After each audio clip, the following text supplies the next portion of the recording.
जय राधा माधव कुंज बिहारी।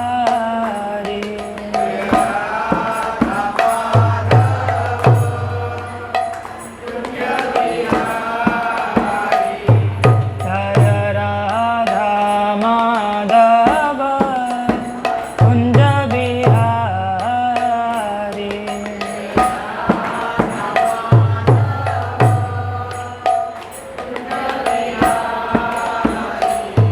जय गोपीजन वल्लभ गिरिवर धारी।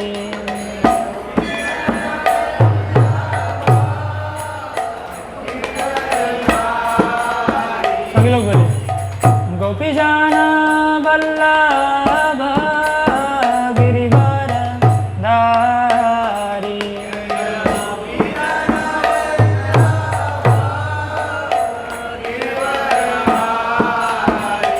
जय यशोदानंदन व्रज जनरंजन।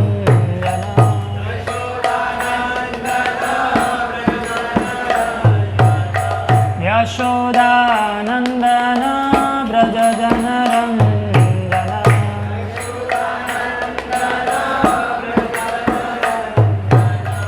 यमुना तीरवनचारी।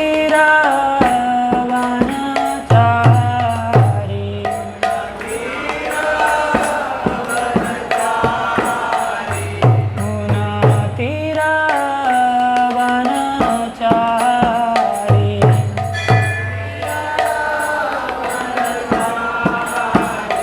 जय राधा माधव कुंज बिहारी।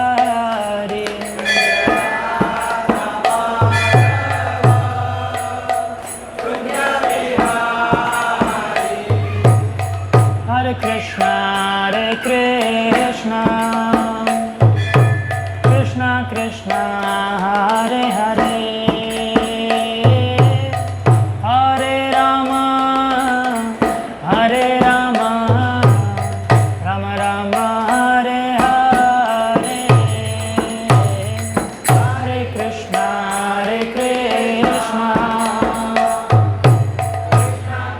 सभी लोग बोलिए।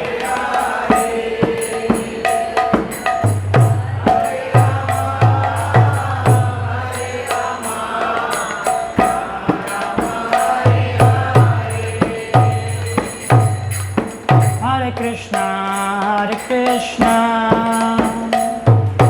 Krishna Krishna, Hare Hare, Hare Rama, Rama Rama, Hare Hare.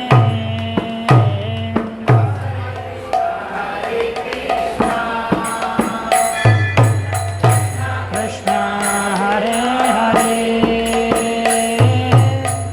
Hare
होना चाहिए आवाज।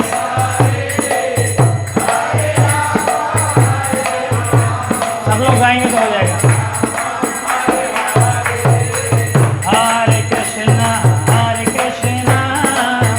कृष्ण कृष्ण हरे हरे, हरे Ram Ram Ram Hare Hare.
Vishnupad Paramhans परिव्रगाचार्य नित्यला His Divine Grace अभय चरणा रविंद्र भक्ति वेदांत स्वामी श्रील प्रभुपाद की डिविटी फाउंडर आचार्य श्रील प्रभुपाद की नमो Vishnupad Paramhans परिव्रगाचार्य नित्यलीला His Divine Grace भक्ति सिद्धांत सरस्वती ठाकुर गोस्वामी श्रील प्रभुपाद की नामाचार्य हरिदास ठाकुर की सच्चिदानंद भक्ति विनोद ठाकुर की साक्षात वैराग्य मूर्ति गौर किशोरदास बाबाजी महाराज की वैष्णव सार्वभौम जगन्नाथ दास बाबाजी महाराज की श्री श्री राधा कृष्ण गोपीनाथ श्याम कुंड राधा कुंड गिरिराज गोवर्धन की जय वृंदावन मथुरा धाम की जय श्री क्षेत्र जगन्नाथपुरी धाम की जय नवद्वीप मायापुर धाम की जय तुलसी देवी की भक्ति देवी की जय प्रेम से कहो जय श्री कृष्ण चैतन्य प्रभु नित्यानंद श्री अद्वैत गदाधर श्रीवास आदि गौर भक्त वृंद की जय शिला प्रभुपाद ट्रांसेंडेंटल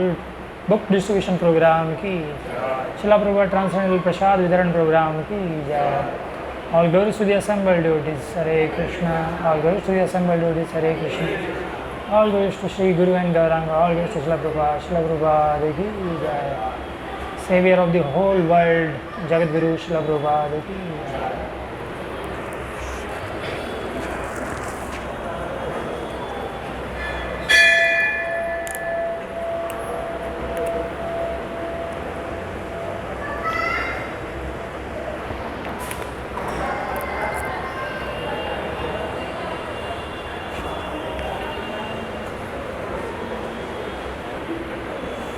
हरे कृष्ण। आप सभी का स्वागत है आज के इस भगवद गीता कक्षा में। तो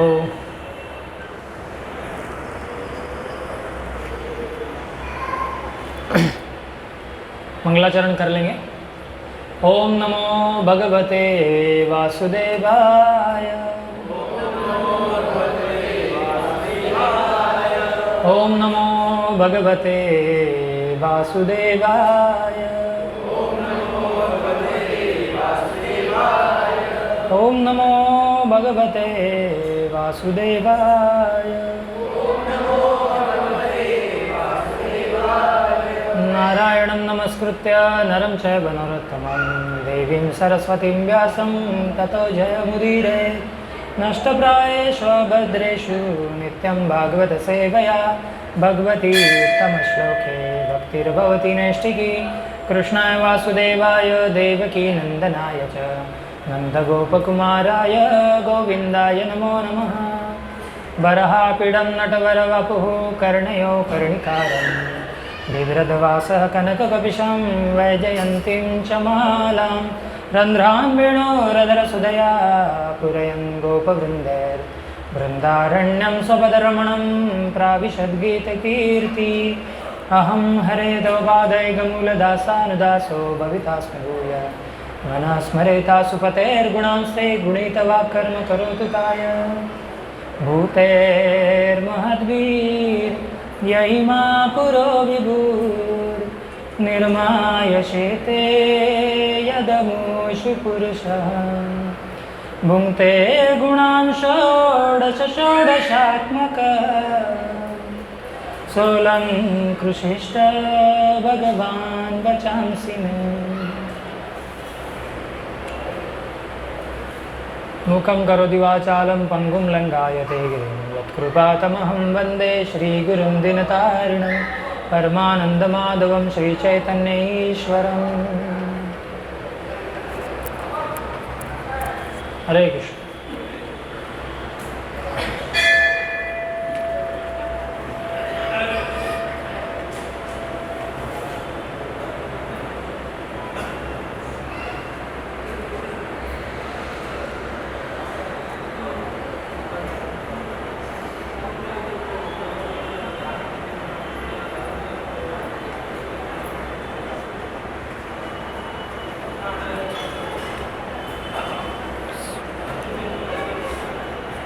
हरे कृष्णा। तो आज हम लोग अध्याय 9 से श्लोक संख्या 22 इस पर चर्चा करेंगे।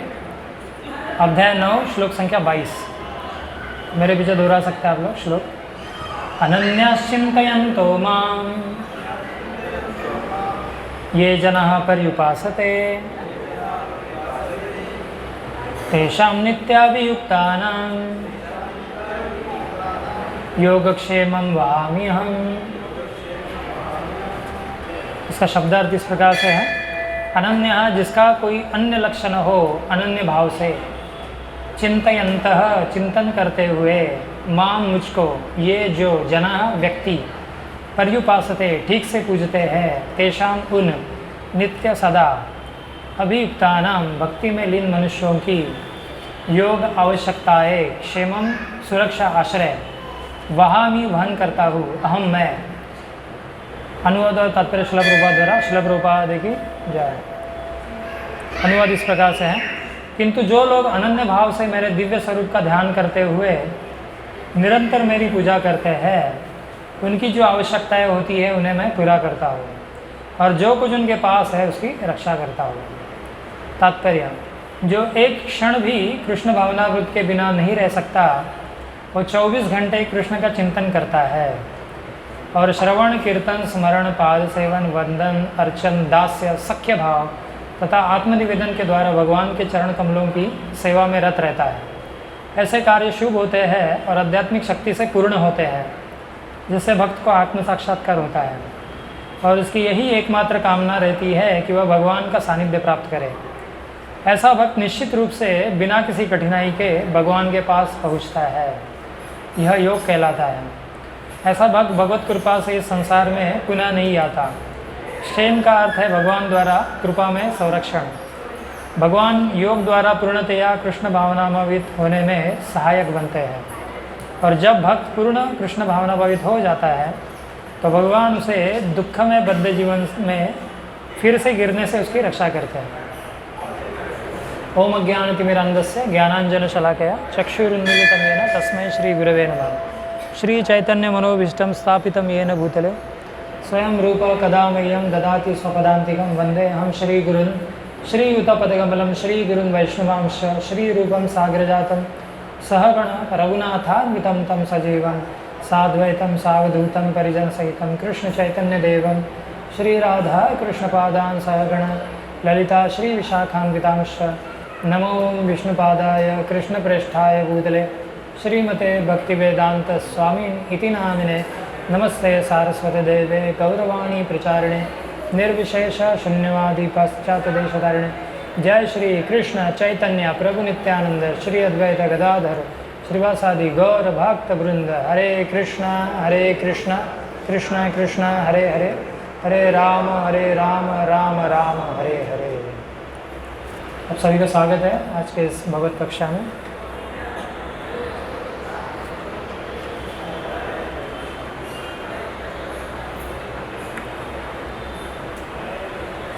तो भगवान यहाँ पे अनन्य भक्ति के बारे में बता रहे हैं, है ना। अनन्य भक्ति, अनन्य मतलब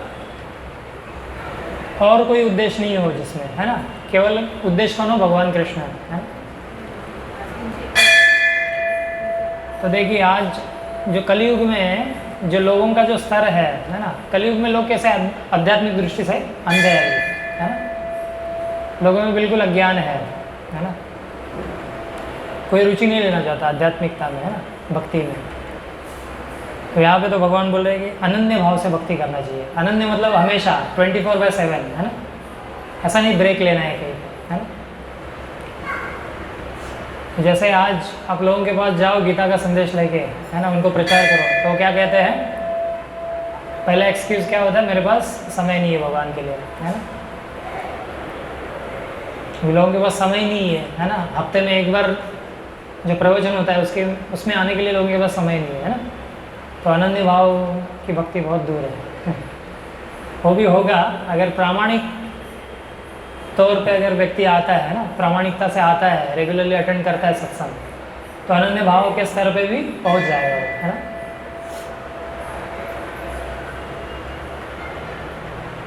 तो भगवान बोलते हैं जो अनन्य भाव से मेरी भक्ति करेगा उसकी जो भी ज़रूरतें हैं, है ना, भगवान पूरी करते हैं। भगवान बोलते हैं भगवान पूरी करेंगे उसको, है ना।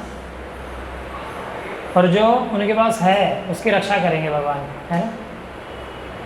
अभी आज समाज में क्या होता है, चीज़ों की हमें जब रक्षा करनी होती है तो भगवान के ऊपर विश्वास न होने के कारण हम क्या करते हैं? जैसे घर की रक्षा करनी है ना, घर में कहीं आग न लग जाए, कुछ न हो जाए, तो इंश्योरेंस निकालते हैं ना, फायर इंश्योरेंस होता है ना घर का, फिर गाड़ी का, कार का इंश्योरेंस होता है ना, ICICI लोम्बार्ड है ना, वही है ना। उसके वजह से अलग अलग फिर लाइफ इंश्योरेंस है ना, कि लोगों को पता है कि जीवन कभी भी जा सकता है हाथों से, है ना, तो लोगों को डर लगता है कि कभी भी मृत्यु हो सकती है, तो क्या करते हैं, लाइफ इंश्योरेंस निकालते हैं, है ना, ताकि जो बाकी जो परिवार के लोग हैं उनको कुछ पैसे मिले, है ना। लेकिन हमारे वैदिक शास्त्रों में जो इंश्योरेंस बोला है वो किस चीज़ का इंश्योरेंस है, वो 4 चीज़ों से आपकी रक्षा करता है, जन्म, मृत्यु, जरा और व्याधि, है ना। ये इंश्योरेंस कोई भी LIC या कोई कंपनी, है ना, स्टार इंश्योरेंस, LIC, ये कंपनी आपको नहीं दे सकती है, ये केवल भगवान के पास है। जो भगवान की शरण में जाएगा, जो भगवान की अनन्य भक्ति करेगा, उसको ये इंश्योरेंस मिलेगा, है ना। सभी पापों से वो व्यक्ति मुक्त हो सकता है, वो इंश्योरेंस है। ऐसी कोई कंपनी नहीं है इस जगत में जो आपको सभी पापों के जो फल है उससे आपका इंश्योरेंस करा दे, है ना। कोई है ऐसा कंपनी? नहीं है। लेकिन भगवान क्या बोलते हैं गीता में, सर्वधर्मान परित्यज्य मामेकम शरणम व्रज अहम त्वाम सर्व पापेभ्यो मोक्षयिष्यामि मा शुचा। भगवान बोलते हैं डरो मत, मेरे पास ऐसा इंश्योरेंस है ना। आप अगर मेरी शरण में आ जाओगे, प्रीमियम क्या है इसका? भक्ति, है ना, शरणागति, है ना। भगवान बोलते हैं मेरे शरण में आओ तो मैं क्या करूँगा, आपको इंश्योरेंस दे दूँगा। किसके खिलाफ? जो आपके पाप आपने जो किए हैं पहले, है ना, पिछले पाप है, तो उनके जो फल आने वाले हैं उन सभी फलों से मैं आपकी रक्षा करूँगा, है ना। तो फलों से, पाप फलों से रक्षा हो जाएगी, मतलब दुख आएगा ही नहीं जीवन में, है ना। तो भगवान यहाँ पे ऐसे इंश्योरेंस की बात कर रहे हैं ना। जैसे आप देखेंगे इंश्योरेंस, LIC जो इंश्योरेंस है उसका जो टैगलाइन है वो क्या है? अनन्य चिंतयन्तो। यही है, ये श्लोक का आधा इस पार्ट लिया उन्होंने, है अनन्य चिंतयन्तो। अनन्य चिंतयन्तो माम नहीं है, सॉरी उन्होंने योगक्षेमम वहाम्यहम लिया, मतलब आपका जो धन है उसकी हम रक्षा करेंगे, है ना, ऐसा कह रहे हैं। तो देखिए हर कोई व्यक्ति जो है संसार में संघर्ष कर रहा है ना। जैसे जो गरीब व्यक्ति है वो क्या करता है, धन कमाने के लिए मेहनत करता है ना, गधे जैसी मेहनत कर रहा है। फिर जिसके पास धन है वो क्या कर रहा है, धन को बढ़ाने के लिए प्रयास कर रहा है ना, या बचाने के लिए प्रयास कर रहा है ना, सरकार से बचा रहा है ना। फिर जो और लुटेरे हैं, है ना, चोर डकैतों से, वो तो इतना प्रॉब्लम नहीं है अभी, लेकिन सरकार से बचाता है ना, टैक्स न देना पड़े। तो धन को बचाने में, धन को बढ़ाने में प्रयास करना पड़ता है, धन को कमाने में तो प्रयास है ही, है ना। तो धन के हमेशा टेंशन ही दे रहा है ना। अभी हम लोग अपना समय किस लिए देते हैं? ताकि धन ज़्यादा से ज़्यादा कमाए, है ना। ऐसा कोई व्यक्ति है जो बोले उसकी सैलरी समझो अभी 20,000 है, उसको दूसरी कंपनी में समझो 25,000 का ऑफ़र आया, तो ऐसा थोड़ी बोलेगा कि नहीं मुझे 25 नहीं चाहिए, 20 में मैं खुश हूँ। वो तो चाहेगा ना कि और बढ़ते जाए, है ना। लेकिन जब भक्ति की बारी आती है तो हम लोग संतुष्ट हो जाते हैं, है ना, कि नहीं सिर्फ 8 माला करेंगे, 16 माला करेंगे, उसके ऊपर कुछ नहीं करेंगे, है। गीता भागवत बोला है 15 मिनट के लिए पढ़ेंगे, उसके आगे नहीं, है, इतना ही समय दे सकता हूँ। तो भक्ति में वो जो नियम है हम लागू नहीं करते हैं, है ना, लेकिन भक्ति में भी करना चाहिए। तो अनन्य भक्ति मतलब क्या है कि हमेशा खुद को भगवत भक्ति में लगाए रखना। आपके काम चलते रहेंगे, ऐसा नहीं आपको काम बंद करना है ना, काम आपके चलते रहेंगे, लेकिन भक्ति भी साथ साथ में होनी चाहिए, है। भगवान का स्मरण होना चाहिए, चिंतन होना चाहिए। तो बहुत सारे लोग बोलते हैं कि हमारे पास समय ही नहीं है, तो ऐसे ही हुआ था ना 2 साल पहले, 2-2.5 साल पहले। लोग जैसे बोलते हैं हमारे पास कुछ समय नहीं है, हम अपने काम में इतना बिजी रहते हैं। ऑफिस वाले बोलते हैं हम ऑफिस में इतना काम रहता है। स्टूडेंट लोग बोलते हैं हमें पढ़ाई इतना है, उनके पास आप गीता लेके जाओ स्टूडेंट्स लोगों के पास, वो बोलते हैं हमारे पढ़ाई के इतने बुक्स है, ढेर सारे बुक्स है, पढ़ नहीं पाते हैं, आपकी गीता क्या पढ़ेंगे, है ना। अभी हाल ही कल परसों मैंने वो वीडियो भेजा था, बहुत सुंदर वो शिक्षार्थक मॉडल में बनाया। मतलब लोग कैसे बहाने देते हैं, है ना। तो भगवान ने क्या किया, अभी 2.5 साल हो गया उसको, भगवान ने क्या किया, क्योंकि हम बहाना दे रहे थे ना, टाइम नहीं है, टाइम नहीं है, हम अपने कार्यकलापों में बिजी हैं, तो भगवान ने क्या किया, एक छोटा सा वायरस छोड़ दिया है ना, कोविड। ऐसा वायरस मतलब जो दिखता नहीं है, दिखता भी नहीं है। अभी मनुष्य देखिए, मनुष्य जो है दूसरे मनुष्यों को हरा सकता है ना, उन पर जीत हासिल कर सकता है। मनुष्य के सामने ऐसा कोई जानवर नहीं है जिसको मनुष्य ने हराया नहीं है ना। हाथी को भी मार सकता है मनुष्य, सिंह को भी मार सकता है, सबको मार सकता है। लेकिन भगवान अगर किसी का अहंकार तोड़ना चाहे तो केवल एक छोटा सा वायरस काफ़ी है ना, जो दिखता भी नहीं है। उस वायरस ने सबको हरा दिया है ना, क्योंकि मनुष्य, भगवान ने देखा कि मेरे बच्चे कितने बिजी हैं है ना, मेरे लिए समय निकाल पा रहे हैं, बेचारे इतने बिजी हो गए है ना, तो मैं इनको तो क्या करता हूँ, थोड़ा ब्रेक दे देता हूँ है ना, कुछ समय के लिए, थोड़ा घर में बैठो, थोड़ा रिलैक्स करो है ना। तो भगवान ने ये कोविड छोड़ दिया। और मनुष्य जो समझ रहा था कि हम इस दुनिया को चला रहे हैं, हमारी वजह से फैक्ट्रियाँ चल रही है ना, हमारी वजह से क्या है, हम ही कारण है हमारे जीवन का है ना।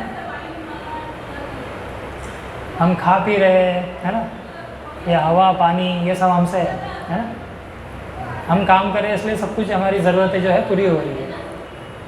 लेकिन आप देखो कोविड में,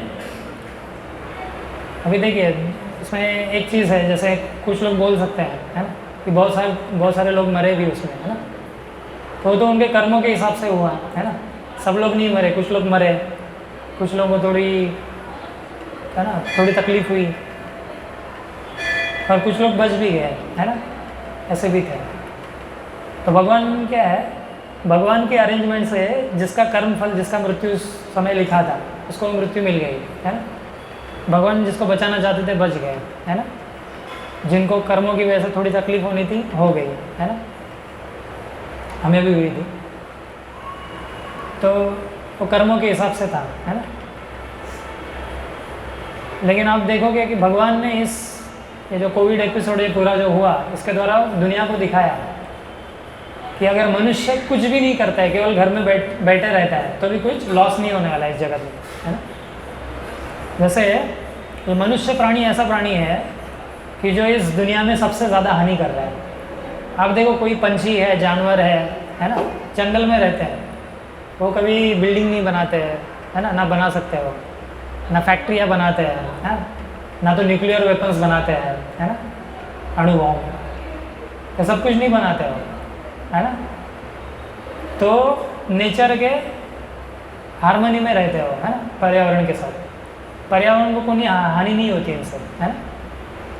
तो जब ये सब मनुष्य बैठे थे घर पे, कुछ लोग वर्क फ्रॉम होम कर रहे थे, तो प्रकृति जो है बहुत अच्छे से चल रही थी है ना, कोई प्रदूषण नहीं हो रहा था है ना।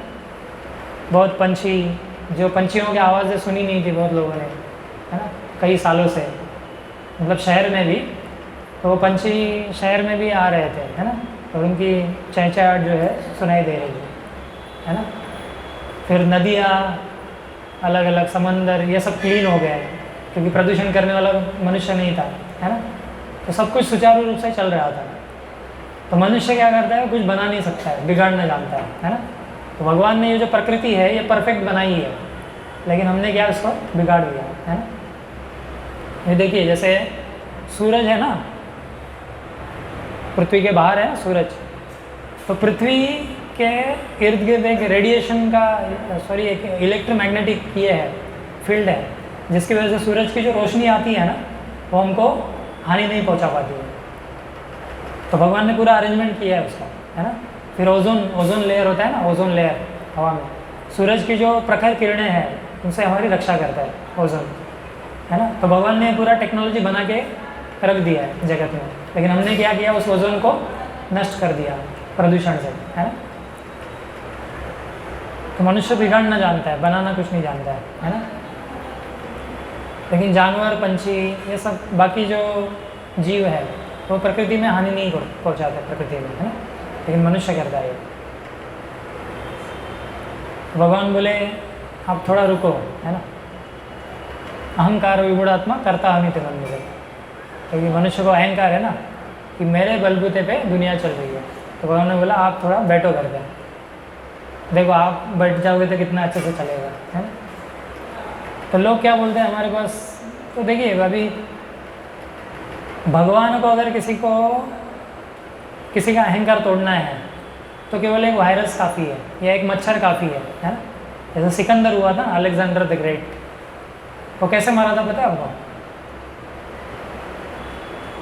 मलेरिया से मरा था वो, है ना। मलेरिया मतलब एक मच्छर से। और ये अलेक्जेंडर द ग्रेट सिकंदर ऐसा था कि उसने पूरी दुनिया को जीत लिया था, है ना, ऐसा था। लेकिन भगवान अगर किसी का अहंकार तोड़ना चाहते हैं, किसी को नष्ट करना चाहते हैं, एक मच्छर भी काफ़ी है ना। जैसे अभी भगवान कृष्ण को इस धराधाम पे आने की ज़रूरत नहीं है खुद असुरों को मारने के लिए। क्या कारण है फिर भगवान यहाँ पे आते हैं पृथ्वी पे, भौतिक जगत में क्यों आते हैं?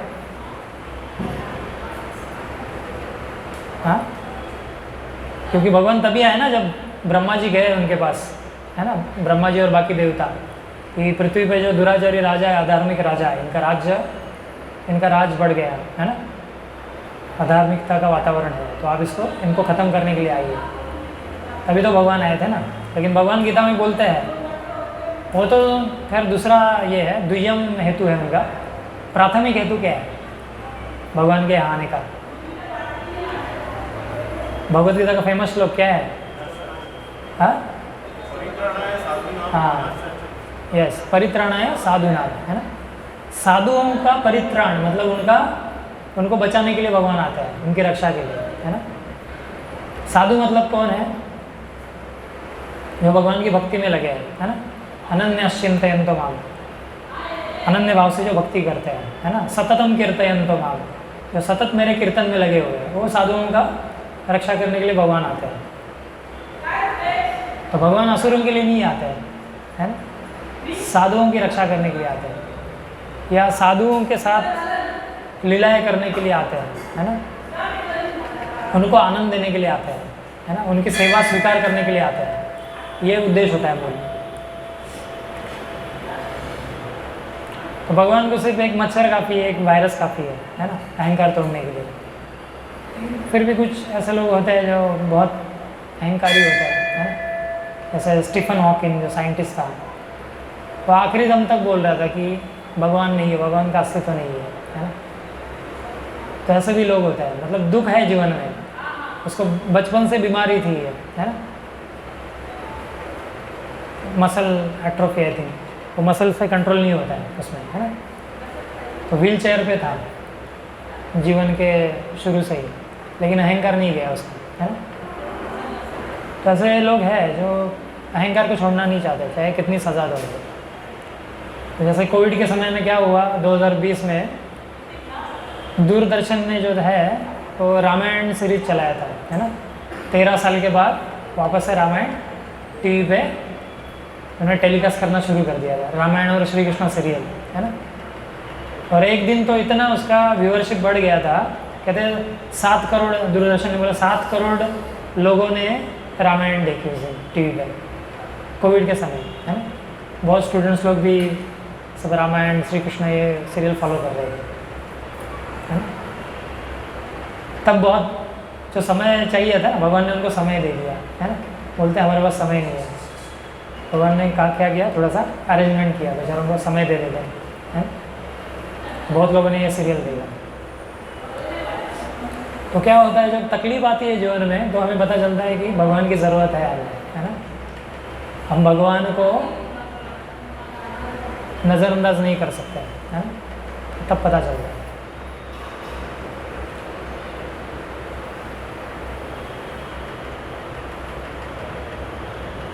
तो हम क्या सोचते हैं, हम इस जगत में जो कार्य कर रहे हैं हमारे, वो बहुत इम्पोर्टेंट है, बहुत ज़्यादा इम्पोर्टेंट है ना।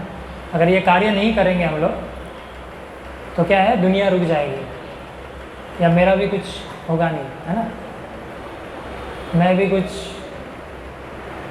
तो पेट भरने के लिए करना पड़ेगा ना, पेट पालन के लिए, मैं नहीं कर सकता, ऐसा लगता है मुझे। लेकिन आप देखेंगे कई सारे ऐसे उदाहरण हैं, जैसे एक शिकारी थे, उनका नाम था मृगारी। ये शिकारी जो थे, ये क्या करते थे, जंगल में जो जानवर है ना, उनको बाणों से मारा करते थे, है ना, और उनको अधमरा छोड़ देते थे। मतलब बाण कभी कभी पैरों में मार देते थे, है ना, कभी कभी शरीर के बाकी अंगों में मार देते थे। ऐसे मार देते कि वो जो जानवर है वो मरे नहीं पूरी तरह से, तड़प तड़प के मरे, है ना। नाम क्या था? मृगारी। मृगारी, मृगा मतलब जानवर, अरी मतलब दुश्मन, जानवरों का दुश्मन, समझ रहे हैं। जैसे इंद्रारी, जैसे देवताओं को जो असुर हैं उनको इंद्रारी बोलते हैं। इंद्रारी मतलब इंद्र के शत्रु, है ना, देवताओं के शत्रु। ऐसे ये मृगारी उसका नाम था। तो मृगारी क्या करता था? अधमरा छोड़ देता था, है ना, जानवरों को, पूरी तरह से नहीं मारता था। तो एक बार ऐसे ही नारद मुनि उस जंगल से जा रहे थे। नारद मुनि कृपा करना चाहते थे उसको। तो नारद मुनि उस जंगल से जा रहे थे, तो उन्होंने देखा कोई प्राणी यहाँ पे तड़प रहा है, कोई वहाँ तड़प रहा है ना। तो ऐसे जा रहे, तो देखा कि आगे थोड़ा चल के तो देखा कि ये शिकारी है वहाँ पे, है ना, वो निशाना लगाया है। तो नारद मुनि गए उनके सामने, उनसे कहा आप ये क्या कर रहे हो? आप इनको ऐसा अधमरा क्यों छोड़ रहे हैं? या तो पूरी तरह से मारो, है ना, या तो छोड़ दो, ऐसा अधमरा मत ये करो, क्योंकि तड़पेंगे वो, उनकी बददुआएं आप पे लगेंगी, है ना, पाप कर्म चढ़ेंगे आप पे। तो ये मृगारी बोला मैं क्या करूँ, ये तो मेरे परिवार का, ये मेरा प्रोफेशन है ना, हमारे परिवार में यही धंधा, यही व्यवसाय है, यही मुझे सिखाया गया है ना। मेरे परिवार में मेरे पिताजी ने भी यही किया और इन्होंने मुझे यही शिक्षा दी है ना। तो आज समाज में वही हो रहा है कि लोगों को क्या है, पाप कर्म करने की शिक्षा दी जाती है कि लोग खुद अज्ञान में हैं तो सोचते नहीं हैं, बस मेरे, है ना, मेरे पहले की पीढ़ियों ने पाप कर्म किया तो मैं भी वही कर रहा हूँ। तो लोग बोलते हैं ना, आप क्या करो, अच्छा जॉब ढूंढो, है ना, काम करो, मेहनत करो, है ना, और मेरी जैसे दुखी रहो, है ना। कौन सुखी है? खुद सुखी नहीं है, लेकिन वो क्या सोच रहा है, इसको मेरे ही चरण चिन्हों पे चलना चाहिए, है ना। जैसे आप कोई इंजीनियर डॉक्टर बनोगे तो आपकी बहुत प्रशंसा होगी, है ना, आपके संबंधी जनों में, रिलेटिव्स बोलेंगे वेरी गुड, बहुत अच्छा किया आपने, है ना। लेकिन वही आप भक्तों के पास जाओगे, भक्त क्या बोलेंगे, नहीं तो आपको क्या करना चाहिए, भक्ति भी करना चाहिए साथ में, है ना, हमारे जीवन का उद्देश्य भक्ति है ना। तो भगवान का जो मत है वो अलग है, भक्तों का मत अलग है ना, और जो कर्मी लोग हैं उनका मत अलग है ना। तो भागवत पुराण में बोला गया है कि जो शौविड वराहोष्ठ करे संस्कृत पुरुष भगवान, कि जो जिनकी बुद्धि गधे जैसी है ना, सुअर जैसी है, शौविड वरा, है ना, फिर जो ऊँट होता है ना, ऊँट, वैसे जिनकी बुद्धि है, ऐसे लोग क्या करते हैं, उनके जैसे ही जो दूसरे लोग हैं उनकी प्रशंसा करते हैं, है ना। जैसे समाज में गौरव होता है ना, आप कुछ अच्छा करोगे, भक्ति करोगे तो कोई बोलेगा नहीं अच्छा, वो बोलेंगे आप टाइम वेस्ट कर रहे हो अपना, है ना, इस्कॉन में जाना मत, ये चेतावनी मिलती है। जैसे देखते हैं लोग हैं, इसने तिलक पहन लिया, धोती कुर्ता पहनने लगा, है ना, इस्कॉन जाता है, तो आपके बॉस से लेके, आपके माता पिता से लेके, आपके दोस्तों से लेके सब आपके दुश्मन बन जाएंगे, है। जो दोस्त था व्यक्ति 20-25 साल, वो फिर आपसे धीरे धीरे दूर होते जाएगा, है ना। तो सोचेगा इसका चरित्र तो बिगड़ गया, है ना, माँ बाप रोकने की कोशिश करेंगे, अभी तो करियर बाकी है ना। फिर समाज में और भी लोग हैं, मंदिर जा रहे हैं, अलग नज़र से देखेंगे आपको, जैसे कि ये कोई बड़ा पाप करने जा रहा है ना, अभी तक बहुत पुण्यवान था ये, अभी पाप करने निकला है ना, ये समाज में होता है ना। लेकिन वही अगर कोई इंजीनियरिंग डॉक्टर, है ना, MBA करता है तो बहुत प्रशंसा होती है ना। फिर ये नज़रअंदाज कर देते हैं कि वो क्या दारू पी रहा है, सिगरेट फूक रहा है, उससे लेना देना नहीं है, बस इंजीनियर है ना, डॉक्टर है ना, बस, है ना, बाकी कुछ भी खाए कुछ भी पिए, है ना, उससे कोई मतलब नहीं है। मतलब चरित्र निर्माण में किसी को रुचि नहीं है, क्या है, सिर्फ पैसा आना चाहिए, है ना, पैसा ही भगवान बन गया सबके लिए। लेकिन हमारे वैदिक शास्त्र है वो चरित्र निर्माण पे जोर देते हैं, है ना, कि व्यक्ति का चरित्र बहुत ज़रूरी है। जैसे साइंस ने आज इतनी तरक्की कर ली है है ना। लेकिन अगर लोगों में चरित्र का निर्माण नहीं किया जाए, है ना, जैसे स्कूल में बच्चे होते हैं उनको पढ़ाया जाता है, आगे जाके वो साइंटिस्ट भी बनेंगे, लेकिन सिर्फ यही ज्ञान लेंगे तो वो ऐसे साइंटिस्ट बनेंगे जो दुनिया में हाहाकार मचाएंगे, है ना। वो क्या करेंगे, वो न्यूक्लियर वेपन्स बनाएंगे और क्या करेंगे, इस देश पे डालो, इस देश पे डालो, इसको ख़त्म करो, यही करेंगे ना। वही अगर उनमें चरित्र है तो सोचेंगे नहीं, हानि नहीं करनी चाहिए, दूसरों को हानि नहीं पहुंचानी चाहिए, है ना। तो टेक्नोलॉजी जो है उसका सही उपयोग करने के लिए बुद्धि लगती है, चरित्र अच्छा होना चाहिए, अच्छे मूल्य होने चाहिए आप में, तभी उसका सही से वापर कर सकते हैं, है ना। जैसे हम भक्त लोग भी टेक्नोलॉजी उपयोग करते हैं उसका, है ना। जैसे हमने लास्ट लेक्चर में शिला भक्ति सिद्धांत सरस्वती ठाकुर महाराज के बारे में कहा, शिला प्रभुपाद के गुरु, तो वो ऐसे पहले सन्यासी थे जगत में जिन्होंने जो मोटर गाड़ी यूज़ करते थे, है ना, और कोट शूज़ ये सब पहनते थे, है ना, क्योंकि अंग्रेज़ों को प्रचार करते थे। तो उसके पीछे क्या सिद्धांत है कि जो भी है भगवान की शक्तियाँ हैं, हमें भगवान की सेवा में लगानी है ना, उसको बोलते हैं युक्त वैराग्य। तो ऐसा कभी देखा नहीं गया क्योंकि सही सन्यासी है जो समंदर पार करके, है ना, दूसरे देशों में गया हो, सन्यासी को अलाउड नहीं है, या सन्यासी जो है वो मोटर कार यूज़ नहीं कर सकता था, ये सब था, अलग अलग नियम है। लेकिन शिला भक्ति सिद्धांत सरस्वती ठाकुर महाराज ने ये शुरू किया, है ना।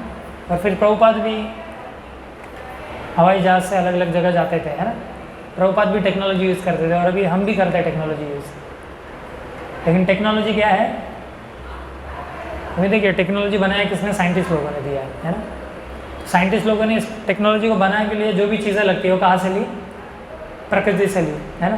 प्रकृति किसकी है, भगवान की, मतलब चोर है वो लोग, भगवान का भजन नहीं कर रहे हैं, है ना, लेकिन भगवान की सब चीज़ें यूज़ कर रहे हैं। फिर उनको जो बुद्धि दी है वैज्ञानिक वो किसने दी, बुद्धिर्बुद्धिमतामस्मि, भगवान बोलते हैं बुद्धिमान लोगों की बुद्धि मैं हूँ, तो वो भी भगवान की है, मतलब वो भी चोरी किया है। चोर मतलब क्या होता है, किसी से परमिशन लिए बिना वो चीज़ आप यूज़ करते हो, हैं। तो भगवान ने दी हुई बुद्धि भगवान की भक्ति के लिए यूज़ न करके क्या करें, खुद की इंद्रिय वृत्ति और लोगों की इंद्रिय वृत्ति के लिए यूज़ कर रहे हैं, इसलिए चोर है ना। लेकिन हम क्या करते हैं, वही टेक्नोलॉजी हम लोग यूज़ करते हैं, उन्होंने दिया है जो रेडीमेड, है ना। प्रभुपाद बोलते थे आप बनाते रहो टेक्नोलॉजी, हम उसको यूज़ करेंगे, हम कृष्ण की सेवा में लगाएंगे उसको, है ना। आप बनाते रहो, अच्छा है ना, आईफोन नई नई टेक्नोलॉजीज, हम उसको भगवान की सेवा में लगाएंगे, है ना।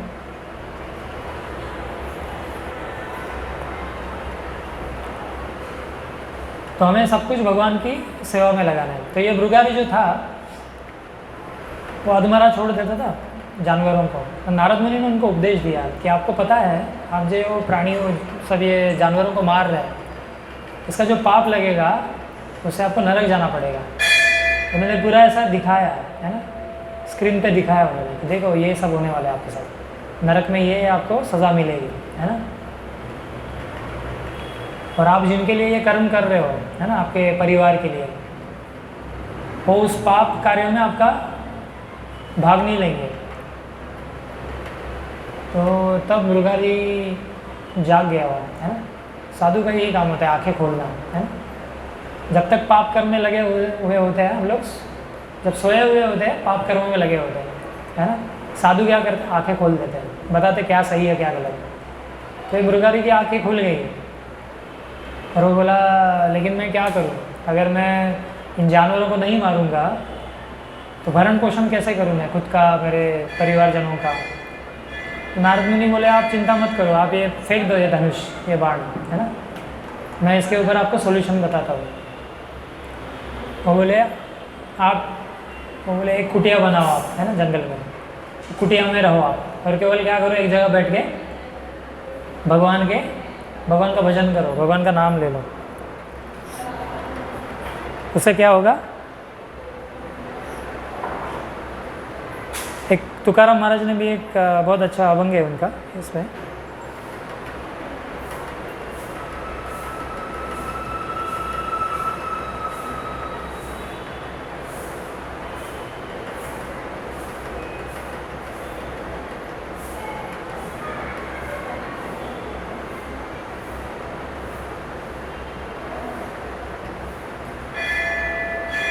हरे कृष्णा कृष्णा कृष्णा हरे हरे, हरे राम राम राम हरे हरे, हरे कृष्णा कृष्णा कृष्णा हरे हरे, हरे राम राम राम हरे कृष्णा कृष्णा कृष्णा हरे हरे, हरे राम राम हरे हरे, हरे कृष्णा कृष्णा कृष्णा हरे हरे, हरे राम राम हरे हरे, हरे कृष्णा कृष्णा कृष्णा हरे हरे, हरे राम राम हरे हरे, हरे कृष्णा कृष्णा कृष्णा हरे हरे, हरे राम राम हरे हरे, हरे कृष्णा कृष्णा कृष्णा हरे हरे, हरे राम राम हरे हरे, हरे कृष्णा कृष्णा कृष्णा हरे हरे, हरे राम राम हरे हरे, हरे कृष्णा। चलो तो मिल नहीं रहा है। तो उसमें ये बताया गया है कि आप एक जगह पे बैठ के अगर नारायण कृष्ण का अगर भजन करोगे ना, तो बहुत आसानी से भगवान आपके पास आ जाएंगे, है ना, आपकी सभी ज़रूरतें पूरी करेंगे। तो ये जो मृगारी था, है ना, उन्होंने नारद मुनि का उपदेश सुन के अपनी कुटिया बनाई और भजन करने लगे। नारद मुनि बोले आप चिंता मत करो, आपके लिए जो भी ज़रूरत है जीवन की, खाना पीना सब आ जाएगा, आप केवल एक जगह बैठ के भजन करना है बस। वो करते रहे, भजन करते रहे। अभी नारद मुनि का उपदेश है ना। तो धीरे धीरे क्या हुआ, लोगों को पता चला कि यहाँ पे महान संत एक मृगारी करके एक शिकारी था, वो संत बन गया अभी, है ना, भगवत भजन में लगा हुआ है और कोई काम नहीं करता है, सब पाप कर्म छोड़ दिया उसने। तो सब लोग आने लगे वहाँ पे अलग अलग गिफ्ट्स लेके, है ना, कोई फल लाया है, कोई फल ला रहा है ना, कोई अनाज ला रहा है, बहुत कुछ लाया उपहार। तो उसके बाद इतना ज़्यादा हो गया कि उसकी कुटिया भर गई उस सामान से, है ना, और ज़रूरत से ज़्यादा हो गया। तो नारद मुनि बोले बाकी का आपको जितना ज़रूरत है रख लो, बाकी बांट दो, है ना। तो जैसे नारद मुनि ने बोला था कि एक जगह बैठ के आपको भजन करना है, बाकी सब मिल जाएगा। तो एक श्लोक में ही बोला है भगवान ने, क्या बोलते हैं, अनन्या चिंतयन्तो मां ये जना परिपासते तेषां नित्याभियुक्तानां योगक्षेमं वहामि। भगवान बोले जो अनन्य भाव से मेरी भक्ति करेगा, उसके बाद जो है उसकी रक्षा करूँगा, जो नहीं है वो मैं दूंगा उसको। ऐसा नहीं किसी के द्वारा, मैं खुद लाऊंगा, है ना। तो ये मृगारी के उदाहरण से हम देख सकते हैं कि कैसे भगवान हमारी ज़रूरतों को पूरा करते हैं, है ना। और एक ऐसी कथा आती है, अर्जुनाचार्य करके आचार्य थे, है ना। तो वो एक बार भगवत गीता पढ़ रहे थे, तो ये श्लोक जब आया भगवत गीता में तो उनको थोड़ा सा डाउट हो गया, क्योंकि भगवान यहाँ पे बोलते हैं ना, वहामी अहम, अहम मतलब मैं खुद लेके आऊँगा जो आपको नहीं है आपके पास। तो उनको डाउट हुआ कि ऐसा कैसे हो सकता है, भगवान खुद कैसे आएंगे, किसी को भेज सकते हैं भगवान, खुद क्यों आएंगे, है ना। तो उनको डाउट हुआ, तो उन्होंने क्या किया, उनके पास पेंसिल था ना, उससे ऐसा क्रॉस कर दिया उस श्लोक पे, है ना, और गीता बंद करके चले गए बाहर। पत्नी घर पे थी। थोड़ी देर के बाद दो बच्चे वहाँ पे आ गए, और दो बच्चे, एक सांवला सा था, एक गोरा था, है ना, बहुत सुंदर बच्चे थे, ऐसे अद्भुत बच्चे देखे नहीं थे पत्नी ने उनके।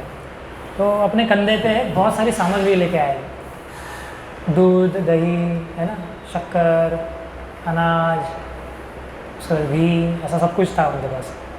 तो वो बच्चे लेके आए और रख दिया घर पर। तो उनकी पत्नी ने पूछा आप कौन हो। उन्होंने कहा हम जो है ना, आपके जो पति है उनके लिए हम उनकी सेवा करते हैं। तो वो हमारी सेवा से प्रसन्न नहीं थे, तो उन्होंने हमें थोड़ा मारा, है ना। तो पीठ पे निशान दिखाई दिए, है ना। उन्हें जो ये होता है ना चाबुक, उसे पीठ पे मारा था उन्होंने, तो उन्होंने निशान दिखाया, देखिए मारा उन्होंने। पत्नी ने सोचा अर्जुनाचार्य तो ऐसा नहीं है, ऐसा कैसे हो गया,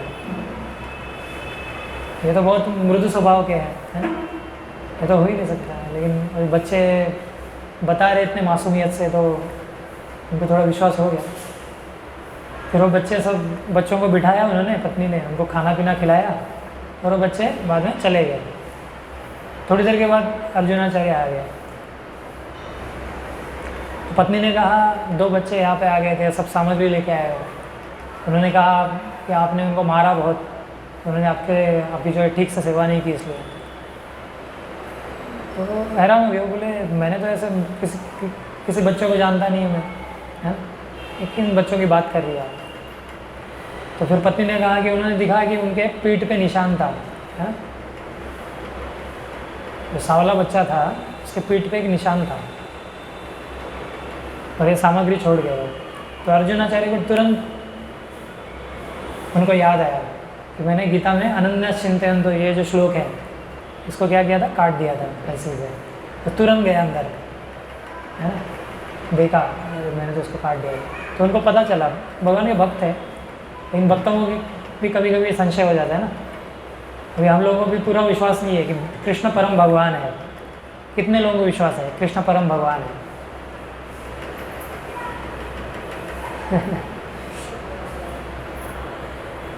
अभी अगर जितने लोगों को विश्वास है उन लोगों को अगर समझो हम जाते हैं और यहाँ पे आर्य कॉलोनी का जंगल है ना, वहाँ पे रख देते हैं, बोलते हैं आप 15 दिन यहीं पे रहना आपको, है ना, अंदर है एकदम जंगल में, और वहाँ पे शेर भी है।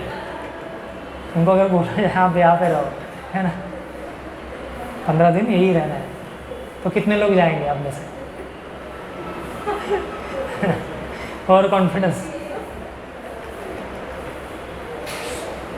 ये बोलना आसान है, करना बहुत मुश्किल है। इसके लिए शरणागति चाहिए। हमारा विश्वास है भगवान में, लेकिन उतना नहीं है ना कि शरणागत हो सके। अभी इस विश्वास को हम लोग बढ़ा रहे हैं, है ना, इसलिए ज्ञान है। जैसे हम गीता सुनेंगे, भागवत सुनेंगे, तो धीरे धीरे श्रद्धा बढ़ती जाएगी, है ना, फिर वो विश्वास निर्माण होगा हमें। तो इतना आसान नहीं है भगवान पे विश्वास रखना। थोड़ा विश्वास है लोगों में, अभी भारतीय लोगों में विश्वास भगवान के प्रति है थोड़ा, लेकिन उसको बढ़ाना है ना। अभी कैसा है, मृदु या कोमल श्रद्धा है, ये बहुत कोमल है, ये कभी भी श्रद्धा जा सकती है ना, उसको दृढ़ बनाना है। तो फिर अर्जुनाचार्य को पता चला कि हाँ अच्छा, मैंने वो काट दिया था उसको, तभी जो निशान था काटने का वही भगवान के पीठ पे निशान था। तो भगवान आए थे बच्चे के रूप में, तब उनको क्लिक हुआ, है ना। तो इससे क्या साबित होता है कि जो भगवान की जो वाणी है भगवद गीता, ये भगवान से अभिन्न है, ये स्वयं भगवान ही है ना। उन्होंने यहाँ पे गीता के श्लोक पे काट मारी, उन्होंने भगवान के पीठ पे आ गया वो निशान, है ना, मतलब भगवान का शरीर है ये गीता। जैसे गीता महात्म्य में आता है, गीता की तुलना की गई है कि जो पहले 2 अध्याय है वो कैसे भगवान के चरण की तरह है, मतलब भगवान के शरीर से तुलना की गई है। तो ये गीता मतलब भगवान का शरीर है ना। और भगवान झूठ नहीं बोले इसमें, है ना। समाज में जो है, समाज कैसा है, चीटर्स एंड चीटेड, समाज में ठगने वाले और ठगे जाने वाले लोग हैं, है ना। ठगने वाले बहुत लोग हैं, और ठगे जाने जो ठग लिए जाना चाहते हो, ऐसे ठग लोगों के पास जाते हैं। लेकिन भगवान ऐसे ठग नहीं रहे हैं। भगवान जो भी बात कर रहे हैं सत्य कर रहे हैं। अगर बोलते हैं मैं आके सभी ज़रूरतें को पूरा करूँगा, 100% पूरा करेंगे, है ना। कोविड के ही समय लोगों को खाना नहीं मिल रहा था, है ना, या मिल भी रहा था तो इतना अच्छा नहीं मिल रहा था, है ना, दाल रोटी खिचड़ी ऐसा खा रहे थे लोग। लेकिन इस्कॉन में, हमारे ब्रह्मचर्य आश्रम में भक्त लोग मिठाई, आइसक्रीम ये सब खा रहे थे, हलवा, है ना, मैंगोज़, तलाचरी में हमारे मैंगोज़ आता है। तो भगवान के भक्तों के लिए, भक्तों का विशेष ध्यान रखते हैं, है ना। तो भक्तों को उतनी तकलीफ नहीं हुई जितना बाकी लोगों को हुई।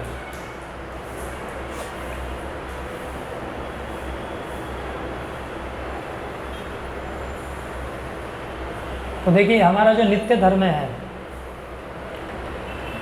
2 प्रकार के धर्म होते हैं। एक लौकिक धर्म बोलते हैं। लौकिक धर्म मतलब क्या होता है, इस भौतिक जगत में हम लोग है ना, तो हमारे कुछ कार्य होते हैं, कुछ रिस्पॉन्सिबिलिटीज़ है, कुछ जिम्मेदारी है परिवार के प्रति, समाज के प्रति, है ना, अलग अलग जिम्मेदारियाँ हैं, देश में रह रहे देश के प्रति है, सरकार के प्रति। तो इन सब, इसके लिए जो भी हम कार्य करते हैं उसको बोलते हैं लौकिक कर्म, है ना, लौकिक कर्म। और इसके आगे योग होता है परोधर्म। परधर्म मतलब क्या होता है, इसके आगे का, तो अभी आजकल लोग इतने बिजी हो गए लौकिक कर्मों में कि वो एक दूसरा एक धर्म है, परोधर्म, मतलब इससे बढ़कर है, उसके बारे में जानते ही नहीं है। अभी देखिए हम लोग क्या है, हमारी क्या पहचान है, हम कौन है, क्या परिचय हमारा? हाँ, हम स्टूडेंट है, हम गृहिणी है, आप गृहिणी है, आप स्टूडेंट है, आप मैनेजर है, सुपरवाइज़र है, ये क्या है? हर कोई अपने अपने कार्यों में लगा हुआ है ना, अलग अलग पदवियाँ है ये, है ना? लेकिन हम इनमें से कुछ भी नहीं है। हम कौन है? तो इतना क्या सोच रहे हैं आप? बोलो, इतने दिन से आप सुन रहे हो, कुछ जा रहे कि नहीं अंदर? हाँ, आत्मा है ना हम लोग, और आत्मा का काम क्या है? कृष्ण की सेवा करना, है ना? कृष्णदास है हम लोग। तो अभी जब हम बहाने देते हैं कि हमारे पास समय नहीं है ना, और समय थोड़ा सा अपने काम से समय निकाल के हम लोग आएंगे प्रवचन में, सत्संग में, है ना? एक्चुअली ऐसा नहीं, इसका उल्टा होना चाहिए। आप हमेशा भक्ति में रहना चाहिए, उससे थोड़ा सा समय ऑफिस में देना चाहिए या स्टूडेंट को कॉलेज में देना चाहिए, है ना? क्यों? क्योंकि आपका नित्य काम ही यही है, भगवान की भक्ति करना, भगवान की सेवा करना। इसके अलावा आप जो भी कर रहे हो ये एक्स्ट्रा है। अभी इस भौतिक जगत में रह रहे हैं हम लोग, तो करना पड़ रहा है ना? नहीं तो आत्मा का नित्य कर्म क्या है? भगवान की सेवा करना। आ रहा है समझ में? आपकी भक्ति पूर्ण हो जाएगी, है ना? यहाँ से जब वैकुंठ जाओगे आप, भगवत धाम जाओगे, तो वहाँ पे क्या करोगे आप? वहाँ पे सिर्फ भगवान की सेवा है और कुछ नहीं है काम। आ रहा है समझ में? तो उसकी आदत अभी से डालनी है ना? उसकी प्रैक्टिस। तो ऐसा नहीं कि हमारे पास समय है, हम बहुत सारे काम कर लेंगे, थोड़ा सा समय निकाल के हम लोग मंदिर में आ जाएंगे सुनने के लिए, सेवा के लिए, भगवान की सेवा के लिए। नहीं, भगवान की भक्ति ये हमारा इटर्नल ऑक्यूपेशन है ना? धर्म मतलब क्या है? प्रभुपाद ने धर्म की व्याख्या की है इटर्नल ऑक्यूपेशन, मतलब हमारा व्यवसाय, नित्य व्यवसाय, मतलब नित्य हमें वही करना है। हम वही कर रहे थे वैकुंठ में, लेकिन हमारी इच्छा हुई कि नहीं, हम थोड़ा कुछ और भी करें, तभी यहाँ पे डाला गया है। और करना है तो और दुख भी पाओ, दुख ले लो, और है ना? तो क्या होना चाहिए? हमारा नित्य धर्म क्या है? भगवान की सेवा, है ना? हम नित्य भगवान के दास हैं। अभी दास बने हुए हैं किसी के, है ना? किसी व्यक्ति के दास बने हुए हैं, पत्नी के दास बने हुए हैं, कोई गर्लफ्रेंड का दास बना है ना? कोई दोस्तों का दास बना है, कोई समाज का दास बना है, कोई देश का दास बना है ना? किसी ना किसी का दास हम बने हुए हैं अभी, है ना? सेवा कर रहे हैं। लेकिन हम सबसे पहले किसके दास हैं? और वो नित्य पोजीशन है। अभी देखिए कैसा होता है, जैसे आप एक कंपनी में हो ना, आपका जॉब प्रोफाइल एक होता है ना? दूसरी कंपनी ज्वाइन करोगे, आपका जॉब प्रोफाइल बदल जाएगा, है ना? ये बदलने वाले जॉब प्रोफाइल है ना? फिर हमारे और भी जॉब प्रोफाइल है। कोई पिता है तो उसका कुछ, है ना, जिम्मेदारी है, उसके कुछ कार्य है। कोई बेटा है तो उसके कुछ जिम्मेदारी है, कार्य है ना? कोई गृहिणी है, उसके कुछ कार्य है। ये तो टेम्पररी है ना? ये मरने के बाद वो व्यक्ति अगर कुत्ता बनेगा कोई, तो जो वो कर रहा था साइंस लैब में जो काम कर रहा था, है ना, साइंटिस्ट बन के, वो नहीं कर सकता अभी कुत्ते के शरीर में, है ना? अभी कार्य बदल गया उसका, है ना? इसी जीवन में हमारे कार्य चेंज होते रहते हैं, है ना? एक कंपनी से दूसरे कंपनी में जॉब प्रोफाइल चेंज होता है। फिर एक ही व्यक्ति है जो कंपनी में, उसका एक रोल है मैनेजर का, घर पे क्या है वो, किसी का पति है, किसी का पिता है, तो उसका अलग रोल है। तो अलग अलग रोल हम निभा रहे हैं, लेकिन हमारा एक रोल ऐसा है जो कभी बदलता नहीं है। वो क्या है? आत्मा का एक ही रोल है, जीवेर स्वरूप है कृष्ण है नित्यदास। ये जीव जो है कृष्ण का नित्यदास है, ये कभी चेंज नहीं होगा। चाहे आप इसको आर्टिफिशियली, कृत्रिम तरीके से कितना भी चेंज करने की कोशिश करो, वो होने वाला है नहीं, है ना? जैसे जो रेत है, रेत से कभी ऑयल निकल सकता है? तेल आएगा उससे? नहीं आएगा ना। या जो सर्कल है वो कभी त्रिकोण बन सकता है? सर्कल सर्कल है, त्रिकोण त्रिकोण है ना? या कभी जो विष है वो अमृत बन सकता है? नहीं बन सकता।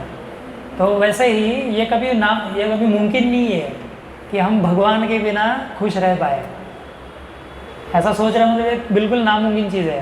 जैसे कोई सर्कल त्रिकोण नहीं बन सकता है, जैसे कोई विष जो है अमृत नहीं बन सकता है ना, वैसे ही भगवान के बिना सुखी होना इसका प्रश्न ही नहीं है बिल्कुल, है ना, ये कभी हो नहीं सकता। लेकिन हमें ज्ञान न होने के कारण क्या है, हमने ये अलग अलग रोल निभा रहे हैं हम लोग, भगवान की सेवा को भूल गए, है ना। जब कोई व्यक्ति भगवान की सेवा नहीं करना चाहता तो किसकी करता है? कुत्ते की। प्रभुपाद बोलता है if you don't want to serve God you will serve dog, है ना। कुत्ते की सेवा में लग जाओगे आप, क्योंकि भगवान की सेवा को आपने त्याग दिया। अभी कुत्ते की सेवा करके आपको क्या मिलेगा? लेकिन वो बोलते हैं मेरे पास टाइम नहीं है, कुत्ते को घुमाने जाना है। मतलब भगवान के बारे में सुनना नहीं है, भगवान की सेवा को त्याग के कुत्ते को घुमाने ले जाना। अगले शरीर में भी कुत्ता बनेगा, क्योंकि आखिरी समय अगर वो कुत्ता आपके आंखों के सामने रहेगा या कुत्ते के प्रति आपको स्नेह है, तो आखिरी समय में वही उसकी याद आएगी। और आखिरी समय में जो याद आता है, जैसी चेतना जिससे प्रेम होगा उसके अनुसार फिर नेक्स्ट शरीर मिलता है ना। भगवान बोले हैं ना, क्या बोले हैं? अंत काले च मामेव स्मरण मुक्त्वा कलेवरम यह प्रयाति समद्भावम याति नास्ति संशय। भगवान बोलते जैसी आपकी चेतना होगी, जो आपकी आसक्ति है इस जीवन में, उसके अनुसार वही आसक्ति आखिरी समय आपके स्मरण में आएगी, चेतना में आएगी, और आपको अगला शरीर वैसे ही मिलेगा। तो बहुत सावधान होना चाहिए, है ना। तो हमारा ये नित्य धर्म है भगवान की सेवा करना। इसको त्याग के और कुछ करने जाओ, आप कभी खुश नहीं रह सकते। जैसे भागवत में नारद मुनि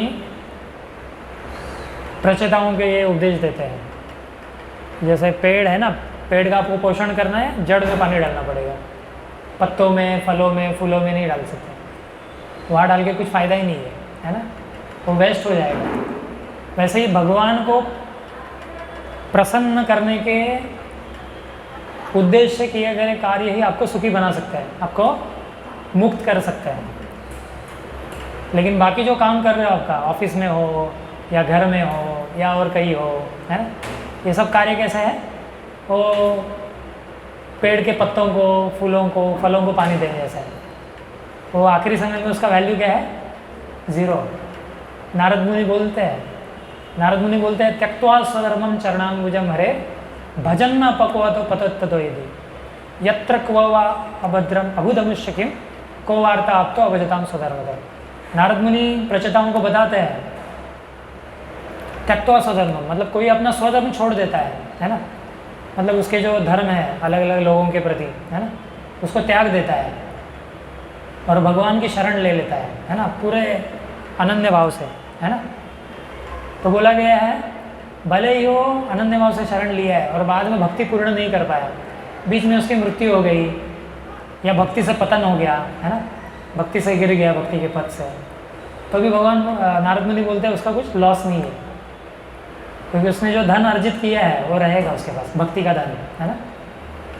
लेकिन ऐसा व्यक्ति जिसने अपने सब कार्य अच्छे किए हैं, जो अच्छा पति है ना, पत्नी को बहुत अच्छे से ख्याल रखा है, सुखी रखा है उसको, बच्चों को अच्छा पढ़ाया लिखाया, अच्छे संस्कार भी दिए, है ना, उसके बाद उसने माँ बाप की सेवा की है ना, देश की सेवा की, समाज की सेवा की।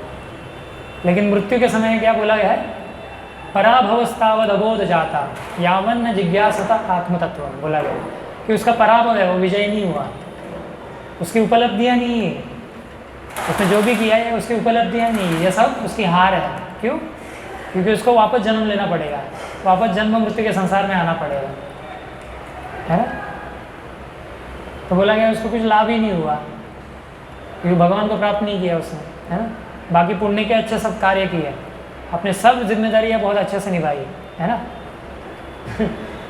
हमारे जैसे एक भक्त है, वो बोलते हैं हमें घर में बहुत काम रहता है, प्लम्बिंग का, फिटिंग का, है ना, हर संडे उनका काम होता है घर में। उनके माँ बाप बोलते हैं अब ये करो ये करो, कुछ ना कुछ काम निकालते हैं। तो आप कितना भी अच्छे से करो, लेकिन भगवान की दृष्टि में उसका क्या वैल्यू है वो देखना चाहिए। भले आपके माँ बाप थोड़े खुश हो जाएंगे, ऐसा नहीं कि उससे हमें भागना है वो काम से, वो काम भी करने चाहिए, लेकिन भक्ति के आगे उसको वैल्यू नहीं देना चाहिए, है ना। मतलब भगवान के बारे में सुनने का अवसर है ना, भक्तों से मिलने का अवसर है, वो छोड़ के मैं अगर वो काम करता हूँ वो तो गलत है ना। उसको ठीक तरह से शेड्यूल करना चाहिए, है ना, प्रायोरिटी ठीक से करना चाहिए। ये प्रायोरिटी का गेम है पूरा, है ना, किस चीज़ को कितना प्रायोरिटी देना चाहिए ये इम्पोर्टेंट है। जैसे एक बार क्या हुआ, एक गांव में एक संत महात्मा थे,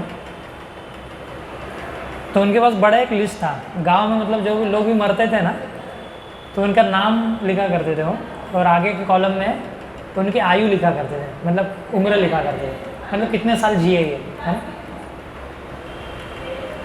तो उनके पास लिस्ट थी, विजय आयु 1 साल, अजय आयु 0 आयु, है ना। फिर रमेश आयु 1 दिन, ऐसा सब पूरा लिस्ट था। तो उनके पास एक व्यक्ति आया, नया नया सत्संग में आया था, तो उन्होंने उनसे पूछा महात्मा से कि हम देख रहे हैं कि आपके पास ये लिस्ट है, गांव के जो भी गुजरे हुए लोग हैं, है ना, चल बसे हैं, उनकी ये लिस्ट है, और आपने ये आयु लिखी है, किसी की 1 दिन, किसी का तो 0 है, चलो 1 दिन भी समझ सकते हैं, 0 क्या है ना, किसी की 10 दिन, किसी की 1 साल, ये क्या है। मतलब गांव में लोग ये जल्दी मर जाते हैं क्या, ऐसा है कुछ। तो साधु महात्मा बोलते नहीं, ऐसा नहीं है, ये जो आयु है, ये जो मैंने लिखा है नंबर्स, ये क्या है, तो इन्होंने कितने साल भजन किया है भगवान का, वो संख्या है ये, है ना। क्योंकि वही जो है भगवान की दृष्टि में उसको ही कैलकुलेट किया जाएगा, बाकी आप जो भी करो उसका वैल्यू क्या है, 0 है ना। तो किसी ने 1 दिन भजन, 1 दिन प्रवचन में आया था, है ना, 1 दिन प्रवचन सुना आके बैठ के आ गया, कोई 10 दिन आ गया बाद में छोड़ दिया, है ना, होता है ऐसे, है ना?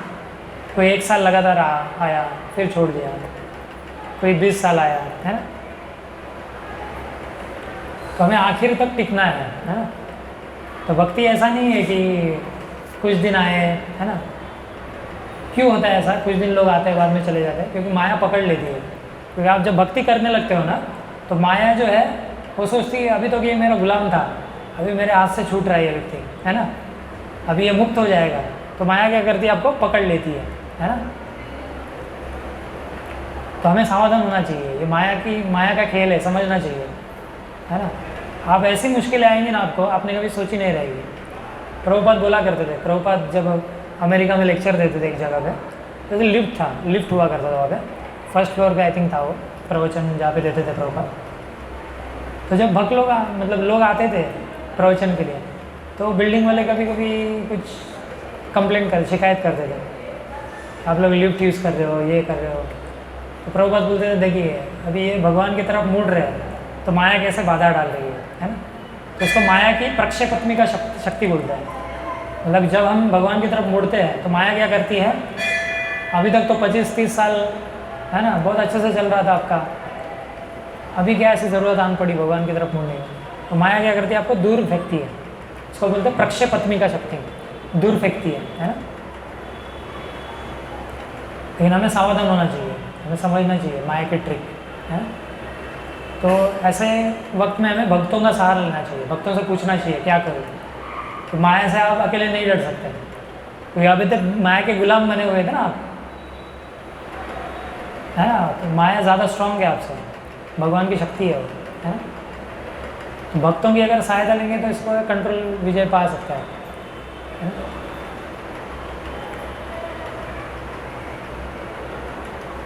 हाँ, तो ये सब उपलब्धियाँ नहीं है, आप कितना भी पैसा कमाओ, नाम शोहरत है ना सब कुछ, ये उपलब्धियाँ नहीं है, ये क्या है, हार है व्यक्ति की अगर उसने भजन नहीं किया। तो महात्मा ने वही बोला कि देखो ये सब जो लोग हैं मरे हुए, इनकी आयु इतनी है, इतना ही भजन किया, तो वही हमारी रियल उम्र है, हमारी सच्ची उम्र वही है जितने दिन हमने भजन किया। बाकी तो चीज़ें तो कुत्ते बिल्ली भी करते हैं, खाना पीना सोना, है ना, ऐसा वो भी चलता है। 4 कार्य है ना, क्या क्या है, हाँ, आहार निद्रा भय और मैथुन, है ना।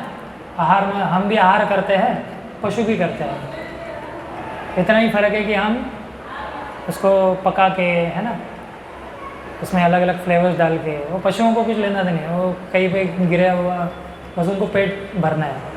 लेकिन हम क्या है, उसमें अलग अलग तरह के मसाले है ना, अलग अलग तरह के फ्लेवर्स डाल के खाते हैं, है ना। लेकिन खाने की क्रिया वही है, आहार। फिर निद्रा, पशु भी सोते हैं, हम भी सोते हैं। फ़र्क क्या है, पशु रास्ते पे सो जाता है और हम स्लीपवेल मैट्रेस पे सोते हैं, है ना, फ़र्क यही है, लेकिन वही क्रिया है। भय, पशुओं को भी भय है, हमको भी भय है ना। और चौथी चीज़ क्या है, मैथुन, है ना। मैथुन मतलब स्त्री और पुरुष में जो संबंध, वो पशुओं में भी होता है और मनुष्य भी वही करते हैं।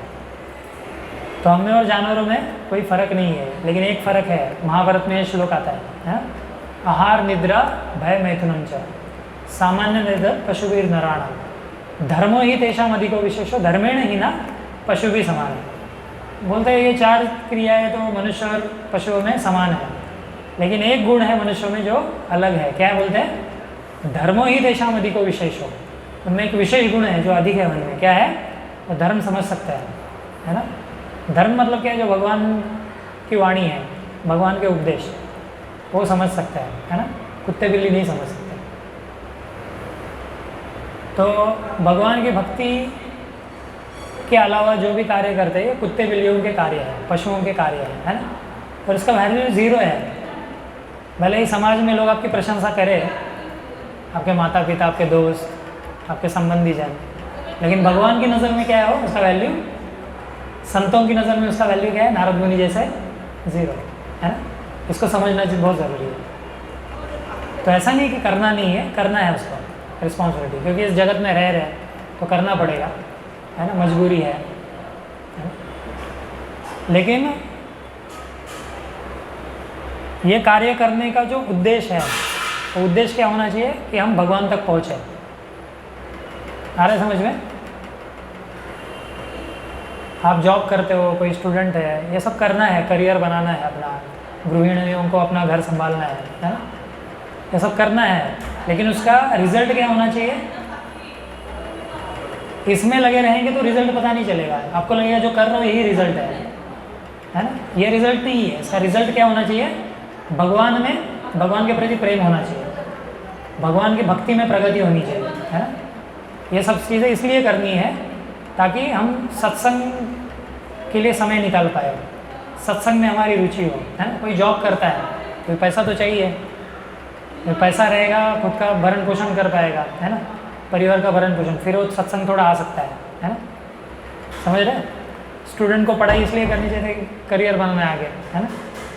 करियर बनाएंगे, धन कमाएंगे तो थोड़ा भगवान की सेवा में लगा सकते हैं, है ना, और भगवान की भक्ति में समय दे सकते हैं, है ना। तो उद्देश्य ही होना चाहिए, है ना। उद्देश्य इंद्रिय तृप्ति नहीं होनी चाहिए। अभी क्या हम लोग काम करते हैं, हमारा उद्देश्य क्या होता है, इंद्रिय तृप्ति, सिर्फ खुद की जो डिमांड्स है ना, शरीर की जो ज़रूरत है उसको कैसे पूरा करूँ, या मेरे परिवारजनों की जो शरीर की ज़रूरत है उसको कैसे पूरा करूँ। भगवान अभी है ही नहीं पूरे होल स्कीम ऑफ थिंग्स में, है ना। भगवान प्रायोरिटी लिस्ट में है ही नहीं, बॉटम में भी नहीं है, आउट ऑफ द लिस्ट, है ना, ऑफ द लिस्ट। तो हमें क्या करना है, भगवान को अपने जो प्रायोरिटी लिस्ट बनाए ना हमने, जैसे ज़रूरी काम होते हैं ना, जैसे अभी कल मुझे इलेक्ट्रिसिटी बिल भरना है ना, कल नहीं भरेंगे तो परसों बिजली काटी जाएगी, तो वो मैंने अपने प्रायोरिटी लिस्ट में रख दिया। फिर दूसरा प्रायोरिटी लिस्ट क्या है कि मैंने किसी का कर्जा लिया था, उसको वापस देना है ना, 2 दिन बाद, तो दूसरा ज़रूरी काम है। फिर तीसरा ज़रूरी काम क्या है कि बॉस ने 1 हफ्ते का समय दिया है ना, एक रिपोर्ट बनाने के लिए। अभी 1 हफ्ते का समय है, तो मैंने उसको 3 नंबर पर रख दिया, है ना। तो ऐसे हमारे प्रायोरिटी लिस्ट होता है, किस काम को कितना महत्व देना है ना। लेकिन इसमें भगवान की भक्ति का कोई प्रायोरिटी लिस्ट में है ही नहीं, है ना, इसी में उलझे हुए हैं। तो भगवान की प्रायोरिटी, भगवान के नामों का जप, भगवान के ग्रंथ जो भगवत गीता है इसको पढ़ना, सत्संग करना, ये कहाँ पे होना चाहिए लिस्ट में, हमारे बॉटम में, कहाँ पे होना चाहिए, टॉप में, सबसे ऊपर, है। और फिर ये सब करने हैं हमें कार्य। आ रहा समझ में? प्रायोरिटी किसको देना है, पूरा प्रायोरिटी का खेल है ये, है ना। भक्ति को प्रायोरिटी, भगवान को प्रायोरिटी देना है। भगवान को प्रायोरिटी देंगे, भगवान जैसे प्रभुपाद हमारे इस्कॉन में भक्त लोग बोला करते हैं कि भगवान बोलते हैं कि तुम अगर मेरे काम में तो मैं, हाँ, तुम अगर मेरे नाम में तो मैं तुम्हारे काम में, और तुम अपने काम में तो मैं मेरे धाम में, है ना। फिर भगवान भी कैसे ध्यान देंगे आपकी तरफ अगर आपको कुछ पड़ी नहीं है उनकी, है ना। आप हवा पानी ले रहे हो फ्री में, खाना पीना भगवान से ही आता है ना। ये कोविड के टाइम में इतना ऑक्सीजन नहीं मिल रहा था, लोग खरीद रहे थे, है ना। ऑक्सीजन नहीं मिल रहा था, कहाँ साइंटिस्ट लोग, सिलेंडर की कमी थी ना, साइंटिस्ट लोग अगर इतने बुद्धिमान हैं तो क्यों नहीं ऑक्सीजन बनाया, है ना। सबकी ज़रूरतें क्यों नहीं पूरी हो रही थी, क्यों मर रहे थे लोग ऑक्सीजन के बिना। मतलब आपका साइंस है, इसकी लिमिटेशंस है ना। अभी इतना सागर में पानी है, कहाँ से आता है।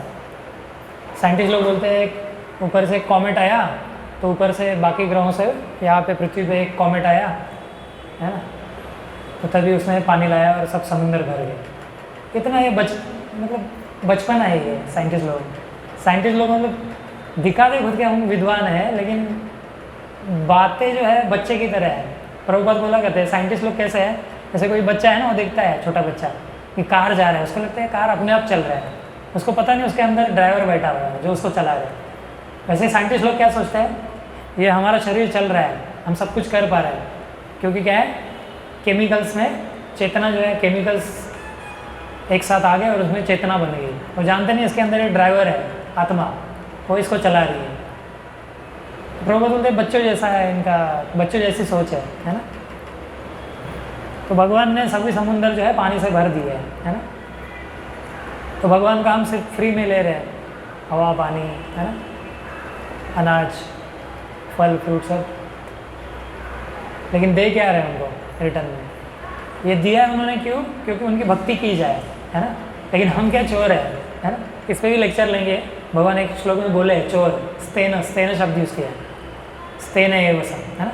स्तेन मतलब चोर, ये ले रहा है सिर्फ मुझसे प्रकृति से, लेकिन थैंक यू नहीं बोल रहे हैं, अप्रिसिएशन नहीं दिखा रहे, है ना।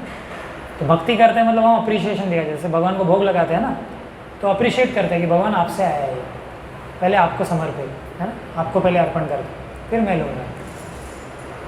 इन चोर लोग ग्रेटिट्यूड नहीं है, किसी से पेन भी लेते हैं हम लोग, थैंक यू बोलते हैं उसको, है ना, ग्रेटिट्यूड होता है ना। और भगवान से इतना ले रहे हैं लेकिन कुछ ना थैंक यू, ना कभी कुछ उनका नाम, कुछ ज़रूरत ही नहीं पड़ती है हमें। भगवान की ज़रूरत हर क्षण है, हम अज्ञान में होने के कारण हमें महसूस नहीं होता, ज़रूरत है ना। आ रहा है समझ में। प्रायोरिटी किसको देनी है जीवन में, भक्ति को, है ना। और जो भक्ति में हमारी सहायता नहीं करता है, समझ जाना वो हमारा दुश्मन है, क्योंकि भक्ति से ही व्यक्ति सुखी हो सकता है। लेकिन कोई अगर व्यक्ति हमें भक्ति नहीं करने दे रहा है, मतलब वो हमारे सुख का दुश्मन है। आ रहे समझ में। यही उपाय है, भगवान बोले है गीता में ना। तो हमें भगवान को प्रमाण मानना चाहिए, भगवान की वाणी, है ना। बाकी लोग अलग अलग तर्क करेंगे, है ना, अज्ञान की वजह से, वो नहीं। भगवान हमारे बारे में क्या सोचते हैं, मैं जो काम कर रहा हूँ इसके बारे में भगवान क्या सोचेंगे, ये सोचना चाहिए। आ रहे समझ में, भगवान की क्या सोच है। ठीक है, तो यहाँ पे हम लोग विराम देंगे। आप सभी का धन्यवाद। हरे कृष्णा कृष्णा कृष्णा हरे हरे, हरे राम राम राम हरे हरे। भगवत वाणी भगवत गीता की जय। श्रील प्रभुपाद की जय।